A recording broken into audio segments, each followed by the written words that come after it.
Halo semuanya, kami dari grup 1 akan menjelaskan cara menyelesaikan sistem persamaan linear dalam bentuk A dikali X sama dengan B menggunakan Gauss elimination dengan Python. Di sini matriks A adalah matriks koefisien, X adalah vektor variabel yang dicari, dan B adalah vektor konstanta. Metode Gauss elimination dilakukan dengan mengubah matriks A menjadi bentuk segitiga atas, lalu solusinya dicari menggunakan back substitution.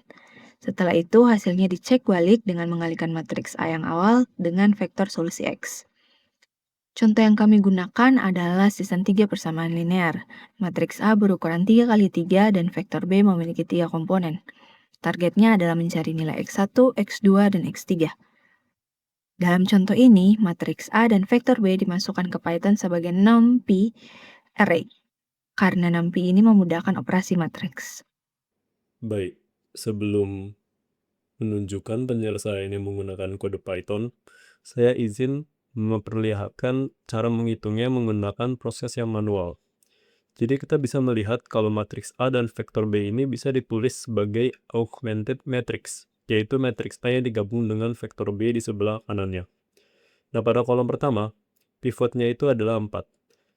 Untuk baris kedua, elemen yang ingin dibuat 0 adalah minus 2. Maka lambdanya itu dapat dihitung dari minus 2 dibagi 4. Baris kedua baru dihitung dari baris kedua dikurangi minus setengah dikali dengan baris pertama. Hasilnya baris kedua menjadi 0, 3, dan minus 1,5. Dengan ruas kanan minus 10,5. Nah, untuk baris ketiga, elemen yang ingin dibuat 0 adalah 1. Jadi lambdanya adalah 1 dibagi 4 yang hasilnya adalah 0,25. Baris ketiga baru dihitung dari baris ketiga dikurangi 0,25 dikalikan dengan baris pertama. Hasilnya baris ketiga menjadi 0, minus 1,5, 3,75, dengan ruas kanannya 14,25. Berikutnya kita lanjut ke kolom kedua. Pada kolom kedua pivotnya adalah 3. Elemen yang ingin dibuat 0 adalah minus 1,5 di baris ketiga. Lambda ini dihitung dari minus 1,5 dibagi 3. Hasilnya minus 0,5. Baris ketiga baru dihitung dari baris ketiga dikurangi minus 0,5 dikali baris kedua. Setelah operasi ini, baris ketiga menjadi 0, 0, 3 dengan ruas kanan 9. Jadi sekarang matriks sudah berbentuk segitiga atas. Ini adalah hasil dari forward elimination. Dan terakhir adalah back substitution.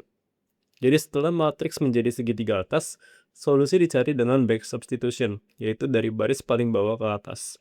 Dari baris ketiga, kali X3 sama dengan 9, sehingga X3 sama dengan 3. Lalu nilai X3 dimasukkan ke baris kedua.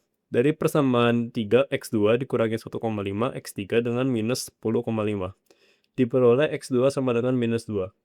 Terakhir X2 dan X3 dimasukkan ke baris pertama. Dari persamaan 4, X1 dikurangi 2, X2 ditambah X3 sama dengan 11. Diperoleh X1 sama dengan 1. Jadi solusi manualnya adalah X1 sama dengan 1, X2 sama dengan minus 2, dan X3 sama dengan 3. Hasil ini sama dengan output yang akan ditunjukkan menggunakan Python nanti. Sebelum masuk ke proses eliminasi, proses mengimpor numpy ini sebagai NP.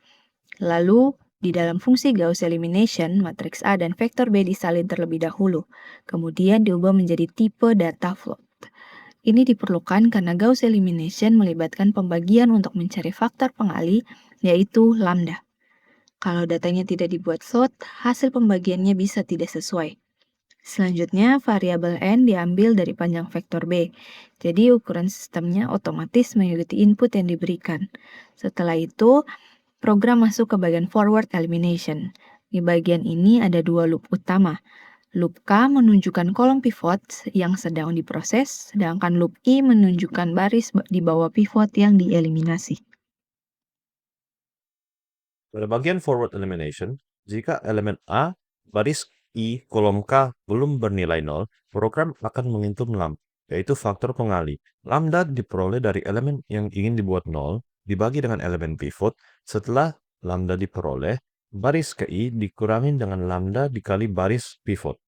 Vektor B juga ikut berubah. Alasannya, kalau baris pada matriks A berubah, ruas kanan B juga harus ikut berubah supaya sistem persamaannya tetap setara. Pada contoh ini, kode memakai bagian A pada baris I dari kolom K sampai N. Tujuannya supaya proses membuat elemen di bawah diagonal utama menjadi 0 terlihat jelas pada output. Kalau ingin lebih efisien, bagian kolom K sebenarnya bisa dilewati. Secara teori, elemen itu sudah dianggap 0 dan tidak dipakai lagi saat back substitution. Setelah forward elimination selesai, matriks A sudah menjadi matriks segitiga atas. Karena bentuknya sudah segitiga atas, solusi dapat dicari dari baris paling bawah menuju baris paling atas. Proses ini disebut back substitution. Di dalam kode, bagian range dari n kurang 1 sampai minus 1 dengan step minus 1 berarti indeksnya bergerak mundur. Jika matriksnya berukuran 3 kali 3, maka indeks yang diproses adalah 2. Kemudian 1, kemudian 0. Jadi program menghitung X3 terlebih dahulu, lalu X2, dan terakhir X1. Fungsi np dipakai untuk menghitung bagian dari persamaan yang variabelnya sudah diketahui. Setelah bagian itu dikurangi elemen B pada indeks K, hasilnya dibagi dengan elemen diagonal A pada baris K kolom K. Setelah program dijalankan, terlihat bahwa matriks A sudah berubah menjadi bentuk segitiga atas. Elemen-elemen di bawah diagonal utama sudah menjadi 0. Vektor B juga berubah karena proses eliminasi pada persamaan ikut mengubah ruas kanan. Dari proses back substitution, solusi yang diperoleh adalah X1 sama dengan 1, X2 sama dengan minus 2, dan X3 sama dengan 3. Jadi vektor solusinya adalah 1, minus 2, dan 3. Terakhir, hasilnya dicek kembali. Matriks A awal dikalikan dengan vektor solusi X. Hasilnya adalah 11, minus 16, dan 17. Sama dengan vektor B original. Jadi, solusi yang diperoleh adalah benar.